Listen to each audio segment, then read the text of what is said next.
Hi, this is Bruce Sinclair, and I am the coach of our 8-on-8 team for this season. And I wanted to take a couple minutes in this video to give you an overview of what our players will be working on this season.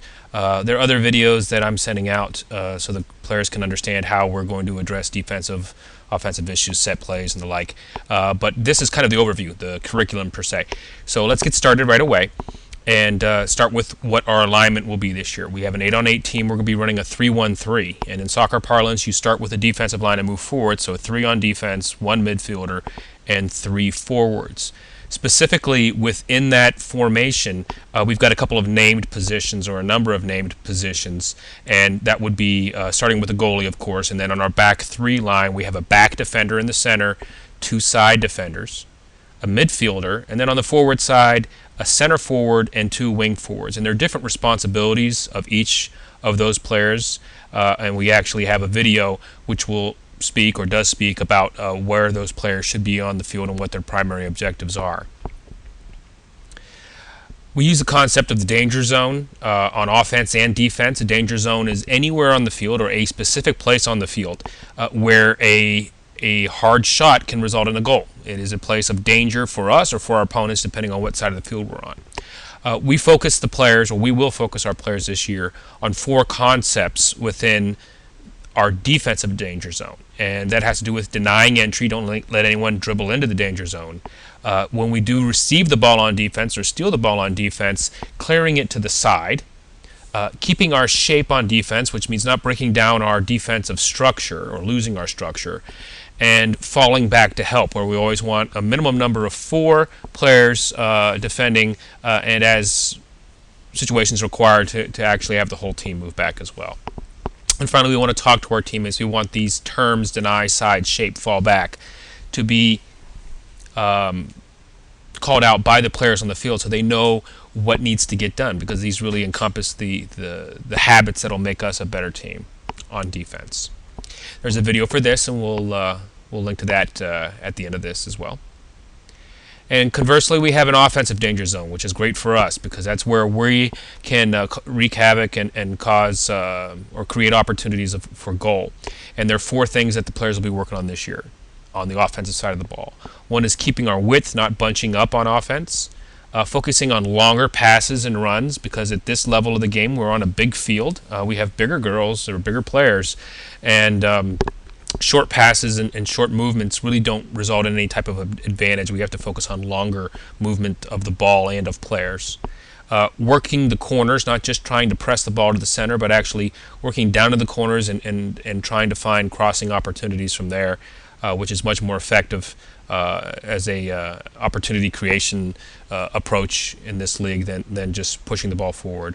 And then finally, getting into a goal scoring position, knowing how as an individual to find a place on the field where you have a chance when receiving the ball to create a quick and hard shot on goal. And just like on defense, we want to talk to our teammates. We want to have our players using terms like get wide or go long or work the corner or get in position in a meaningful way on the field. Again, so this is kind of our vocabulary on offense. There's a video on that as well. And that brings us to another thing that the players will be working on this year, which is stoppage situation play. Stoppage situations or set plays, or any time when the ball stops and play resumes with a throw or kick. And we're going to throw into this group when a goalie saves as well, which is not a true stoppage situation. But we have 6 of them here: goal kicks, goalie saves, corner kicks, free kicks, throw-ins, and kickoffs. We do have plays, very simple plays, an A play, a B play, and a C play for each one of these 6. And the girls will be going over that during the course of the year, and they'll get introduction through a separate video on that as well. Which brings us to now what is going to make our players individually better players. So we've talked about offensive tactics, defensive tactics, and some set plays. Those are all team approach or questions about how to approach the team aspect of the game. The individual skill development of the players is important as well, and we'll be working on things like winning 50-50 balls, shielding the ball from from competitors, connecting long passes, receiving and handling passes with 2 touches, a very clean way or controlled way to receive passes, and so on. We won't have any videos about these because these are all individual skills that require more formalized instruction. There are people that can do that much better than I can here.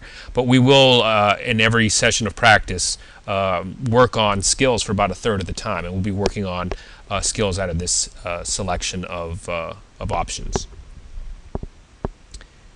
Finally, on the learning agenda side is the rules of soccer. We won't spend a lot of time on this. Many or most of the players this year have previous soccer experience. We will focus on just the offside rule because that is at this level of play much more enforced by referees. And I'll link off to two videos, one which is an overview of the rules of soccer, which is good for a newcomer, and a separate one which is specifically focused on the offside rule and explaining it, because I do find that even at the 5th and 6th grade level, we have a lot of players who've been playing for a while who don't fully grasp what that is. And again, it is more enforced at this level. So how do we get this across to the players? Well, we run 90-minute practices, and each of our practices are scripted, which means that we go in with a plan. We split these practices up into 3 sections. The first 30 minutes is about individual skills. The next 30 minutes is about team tactics, and then we have them play either in a structured or an open play with no coaching manner for the last 30 minutes. As you look across the way, this is kind of indicative of how we'll start the season. The first 3 practices prior to the first game will be really introductory sessions on different skills, starting with an assessment, and then overviews of our defensive alignment, our offensive alignment, our stoppage plays, and goalie work. Just getting ready for that first game. After that, based on where the team is in their development, we'll make up a different agenda for each week, things that we want to work on, things that we see that are not working well that we want to double down on. And again, we try to run very tight, very structured practices, fast moving. We only have 1 practice per week, so we want to use that time to its maximum potential. And the way that we do that is that we focus on small-sided drills and mini games. We have 1-on-1 games, 2-on-2 games, 3-on-3 games, and drills, which minimize wait time. We will not have drills or do not have drills where one player is doing some work and everyone else is waiting for that player to finish and not really doing anything. The most time or the maximum time that our players can have a ball at their feet and they're kicking and passing and receiving and controlling that ball, the more they'll develop. So we ask that they bring their own ball to practice and they have that ball with them, except during scrimmages, pretty much at all times, even during warm-ups, that we warm up with small-sided play as well. And finally, to get started this year, when we do get into game situations, we have a very clear goal. Of course, we want to win. We want to score goals, and obviously we want the girls to have fun. We want them to have the opportunity, though, to play. They signed up not to sit the bench. Every girl will have pretty much an equal amount of game time. We'll go in with a very structured plan. Here's a view of how we would structure like a 12. The first 30 minutes of the game, how 12 players would combine time and get equal amount of time. And the goal is to have every player each week play about 2 positions. There may be exceptions, but for the most part, everybody's going to play either 2/3 of a game or more based on attendance, and we'll play 1 or 2 positions, one maybe more defensive leaning, one more offensive leaning during the course of a game. So that's pretty much how we're going to work on things this season and how we're going to apply that to practice and game situations. This is really for the parents. This is for the players as well, as an introduction to how we're going to play and how we're going to teach. But also, there's another series of video I've referred to them during here. Those are really more for the players. Parents, you're welcome to watch. But I would ask that we go through the videos that I referred to during this introductory session, because it allows us at practice to really talk about concepts without spending a lot of time talking and really getting into the applied knowledge play aspect of it. So I'll see you in the next video.